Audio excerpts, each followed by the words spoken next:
Welcome to my channel about physiotechnic robotics and embedded systems. This video is focused on my Arduino Mega2560 legacy by now, and actually in combination with RaspberryPi2 right here. They are not connected, which is not the purpose, because the idea is to connect them, read one value into the other, and that is not going to be easy. Last time, a few months back, I concluded in the end that I had paid much more attention to the Raspberry Pi instead of the Arduino. I want to avoid that. I also had the idea to use Octave mathematical package to control and program the Arduino. Then I realized I had done it in the past, and I had to go back 5 to 7 years to find that series of videos in which I did that already. But back then I used it to make a speaker work, to control motors, etc., because that's possible, but no connection between Raspberry Pi and the Arduino. So a new attempt to get that done, most likely serially, but that's going to be a big challenge. So to see if that is going to work out anyway, I switch to screencast and see whatever I can get done. And then a complicated screen capture. Anyway, two cameras, both cameras. If you've seen my videos on the Raspberry Pi with everything connected, then you're familiar with this one, although it's now connected to the laptop, which I'm recording now, which means that the imaging is far faster than via the Raspberry Pi. This is obviously the Arduino, then Octave with, well, in here, two codes that I wrote back then to read from the Arduino using Octave. Then Arduino code, and to be honest, I'm not quite sure if this is running right now on the Arduino.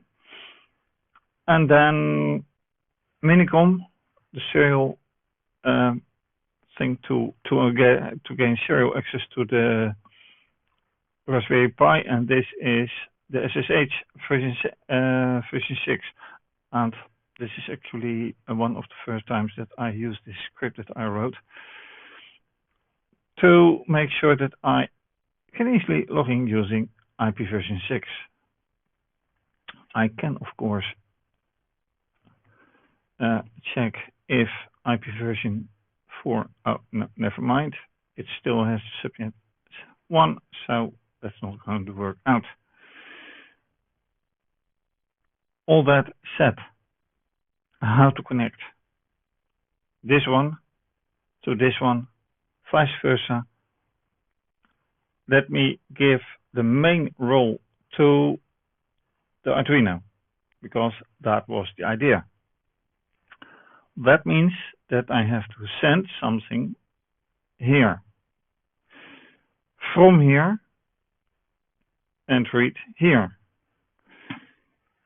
And how to do that? Well, serially is a problem because it has already a serial interface here connected to this one. This is actually going via this connector.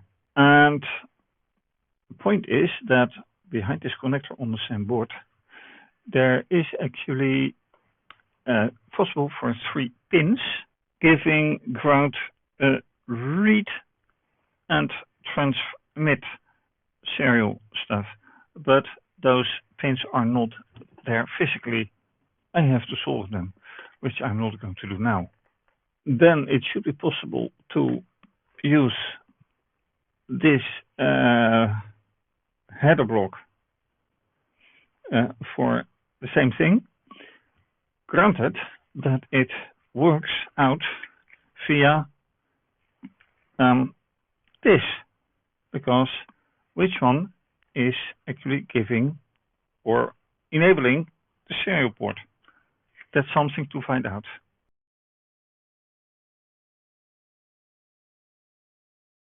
And that's it. Well, I managed the simplest part to get connection. Also some code, but of course, obviously some problem arising, which is the upload, which is not working. Then changing the code, which I already had written on the Raspberry Pi, because I use different pins. But the rest is for next time. And then hopefully I get it to work. So for now, thanks for watching. By the way, the old program is still running, which has nothing to do with the communication. So thanks for watching again. If you like this video, please do subscribe to my channel, give the video a thumbs up, click the bell for notification. It really makes a difference, everything. You can support via PayPal, by becoming a patron, and by becoming a member via Ko-fi. And if you do so, you'll have full access to all my videos, including the full-length videos. And thank you if you do so. Thanks to my supporters mentioned on the special page on my website, which is listed in the description box under the video. This is thus going to be continued. And for now, have a great day, stay safe, take care, bye.